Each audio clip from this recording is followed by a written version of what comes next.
Hello, ഞാൻ ഇന്ന് ചെയ്യാൻ പോകുന്ന ഒരു മുളക് അച്ചാറാണ്. നമുക്ക് തയ്യാറാക്കാം. ഞാനിവിടെ മുളക് എടുത്തിട്ടുണ്ട്, ഉള്ളി എടുത്തിട്ടുണ്ട്, വെളുത്തുള്ളി എടുത്തിട്ടുണ്ട്.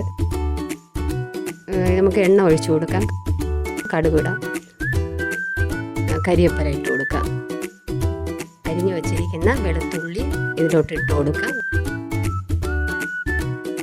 അത് നല്ല ചുമന്ന് വരുമ്പോഴത്തേക്ക് അരിഞ്ഞു വെച്ചിരിക്കുന്ന ഉള്ളിയും മുളകും ചേർത്ത് കൊടുക്കാം. ഒരു സ്പൂൺ ഉപ്പ് നമുക്ക് ഇതിലോട്ട് ചേർത്ത് കൊടുക്കാം.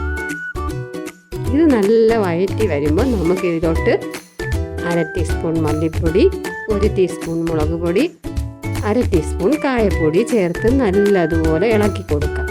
എന്നിട്ട് 1/4 കപ്പ് വെള്ളം നമുക്കിതിലോട്ട് ചേർത്ത് തിളപ്പിക്കാം. വറ്റി വരുമ്പോൾ സ്വാദിഷ്ടമായ അച്ചാർ റെഡി ആയിട്ടുണ്ട്.